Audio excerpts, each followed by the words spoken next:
दोस्तों, स्वीटी अपने पिता अच्छे लाल और माँ सरोजनी के साथ हंसी खुशी रह रही होती है।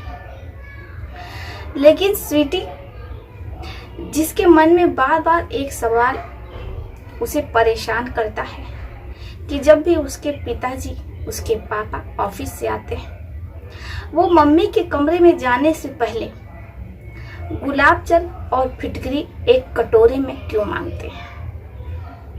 स्वीटी को कुछ समझ में नहीं आता है, लेकिन वो बार बार इस बारे में सोच रही होती है कि आखिर इसका क्या राज है।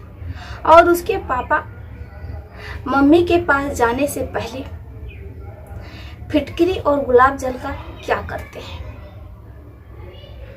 वो अपने पापा से कई बार पूछने की कोशिश करती है। उसके पापा कहते हैं कि बेटा, तुम शादीशुदा नहीं हो और ये जो तुम पूछ रही हो ये सिर्फ शादीशुदा लोगों के लिए ही है। जब तुम्हारी शादी हो जाएगी तो मैं तुम्हें पूरी सच्चाई बता दूंगा कि मैं आखिर फिटकरी और गुलाब जल का क्या करता हूँ। स्वीटी अपनी मम्मी से पूछने की कोशिश करती है, लेकिन स्वीटी के पापा अच्छे लाल उसे ये मना कर दिए थे कि वो कभी भी इस बारे में ना तो अपनी मम्मी को बताएगी और ना ही कभी उनसे इस बारे में कुछ पूछेगी। अब स्वीटी अपने पापा की बातों में तो आ जाती है, लेकिन कहीं ना कहीं उसके मन में ये सवाल बार बार उसे परेशान कर रहा होता है। लेकिन स्वीटी भी अपने जीवन में व्यस्त हो जाती है, क्योंकि स्वीटी का भी बॉयफ्रेंड रहता है जिसका नाम रवि रहता है। स्वीटी रवि को भी ये बात बताती है। उसे लगता है कि रवि लड़का है तो उसे जरूर पुरुषों के बारे में बहुत कुछ मालूम होगा, और ऐसे में उसे पता होगा कि उसके पापा आखिर फिटकरी और गुलाब जल का क्या यूज करते हैं। लेकिन रवि कहता है कि वो भले ही लड़का है, लेकिन वो इस बारे में नहीं जानता है कि कोई भी पुरुष फिटकरी और गुलाब जल का इस्तेमाल करता हो। भला फिटकरी और गुलाब जल का क्या ही उपयोग है, क्योंकि हमें तो ऊपर वाले ने वैसे ही सौंदर्यता दी है, तो ऐसे में हम अपने चेहरे पर फिटकरी, गुलाब जल ये सब चीजें लगा करके क्या ही करेंगे। स्वीटी रवि से कहती कि देखो, अगर पापा को फेस पैक लगाना होता या उसे अपने चेहरे पर लगाना होता तो पापा परिवार के सामने ही लगाते, लेकिन जब वो ऑफिस से आते हैं रात को, मम्मी के कमरे में जाते हैं, तभी वो मुझसे एक कटोरी में गुलाब जल और दूसरी कटोरी में फिटकरी मांगते हैं। रवि भी इस रहस्य को सुलझा नहीं पाता है। इधर धीरे धीरे स्वीटी बड़ी हो रही होती है।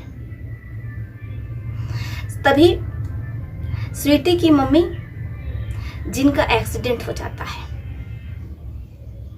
अब पूरे घर की जिम्मेदारी स्वीटी के ऊपर आ जाती है। लेकिन स्वीटी इन जिम्मेदारियों को बहुत अच्छे से निभाती है। सब कुछ बहुत अच्छा चल रहा होता है, लेकिन कहीं ना कहीं जो अच्छे लाल रहते हैं अब वो अपने घर पर भी नहीं आते हैं, क्योंकि वो बाहर बहुत सी लड़कियों के साथ दोस्ती यारी कर लेते हैं और उनके साथ ही वो इधर उधर होटलों में रहा करते हैं। स्वीटी जब अपने पिता के ऑफिस में फोन करती है तो ऑफिस वाले स्वीटी को पूरी बात बता देते हैं। स्वीटी बहुत डरती है, वो अपनी मम्मी को कुछ भी नहीं बताती है। अभी उसकी मम्मी का एक्सीडेंट हुआ है, अगर वो अपनी मम्मी को कुछ भी बता देगी तो कहीं उसकी मम्मी की तबीयत ज्यादा खराब ना हो जाए, इसलिए वो अपनी मम्मी को कुछ भी नहीं बताती। इधर अच्छे लाल, जो सभी जिम्मेदारियों को भूल करके, अपना शादीशुदा वैवाहिक जीवन भूल करके अब वो एक कुंवारे लड़के की भांति लड़कियों से दोस्ती यारी करके उनके साथ टूर पर जा रहे होते हैं, क्योंकि अब ना तो कोई रोकने वाला है ना ही कोई टोकने वाला है। उनकी धर्मपत्नी तो वैसे ही बीमार है। लेकिन स्वीटी, जिसे कहीं ना कहीं अपने परिवार की चिंता सताती है, उसे लगता है कि अगर ऐसे ही उसके पापा लड़कियों के साथ घूमते फिरते रहेंगे तो फिर एक दिन वो किसी लड़की को ब्याह करके अपने साथ घर ले आएंगे, मम्मी की सौतन ले आएंगे।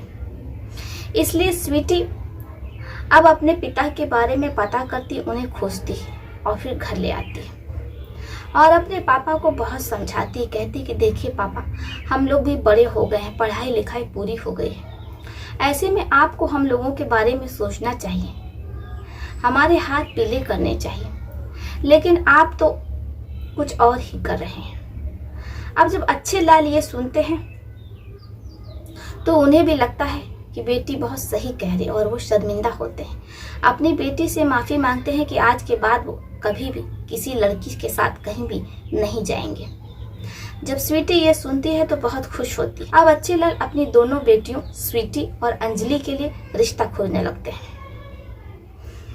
स्वीटी और अंजलि के लिए उन्हें 2 लड़के पसंद आ जाते हैं, दोनों सगे भाई रहते हैं।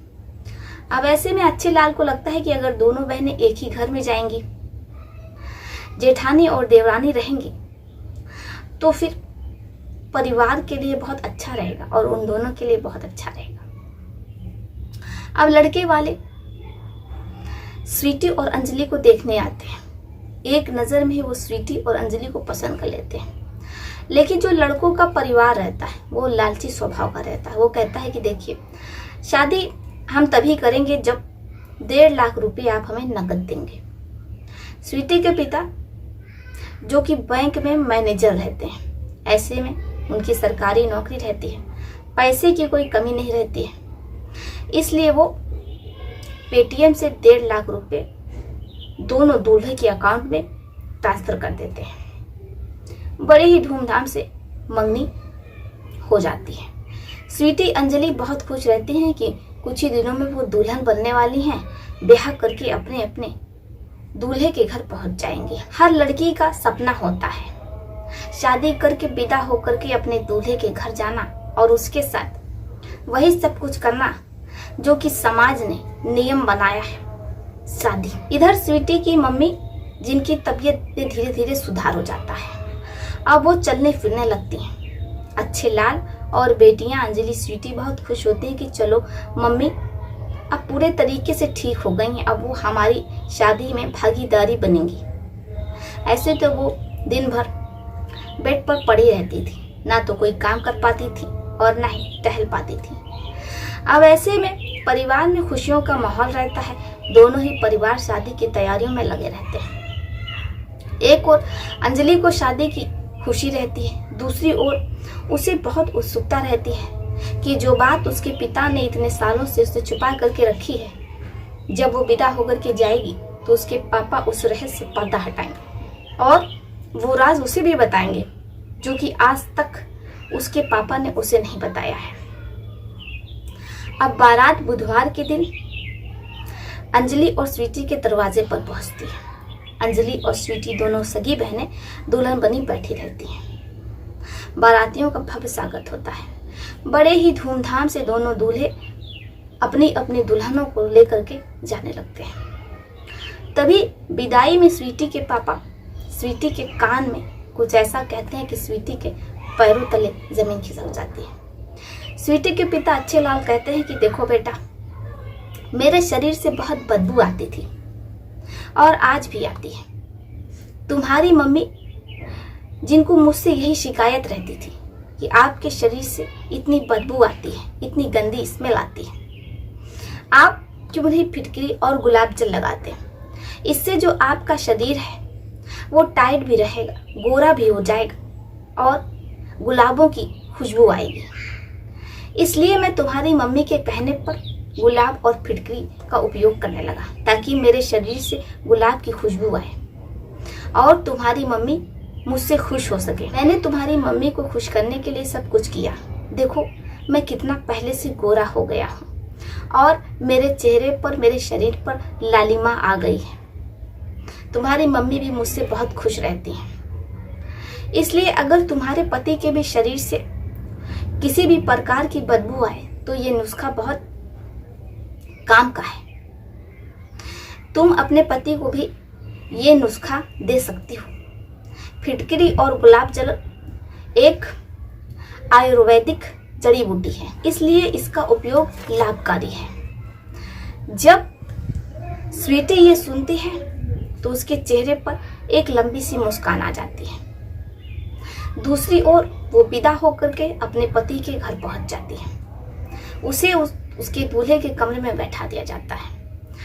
अब स्वीटी और अंजलि अपने अपने पति के साथ शादी की पहली रात मनाती हैं। वो दोनों बहनें ससुराल में बहुत खुश रहती हैं। इधर अच्छे लाल भी अपनी पत्नी को खुश करते हैं, क्योंकि अब चाहे कितनी भी गर्मी हो जाए उन्हें पसीना नहीं आता है और कोई भी बदबू नहीं रहती है, क्योंकि वो हर दिन फिटकरी और गुलाब जल लगाया करते हैं। फिटकरी और गुलाब जल के वैसे तो बहुत ही गुणकारी फायदे हैं। आशा करते हैं कि आपको अच्छे लाल, स्वीटी और अंजलि की ये कहानी बेहद पसंद आई होगी। आपका इस पर क्या विचार है, आप अपनी अपनी राय में कमेंट बॉक्स में लिख सकते हैं। तो चलिए फिर चलती हुई मिलती हूँ आपसे किसी और कहानी में। तब तक के लिए आप अपने परिवार का ध्यान रखें। आदाब, सत श्री अकाल, नमस्कार।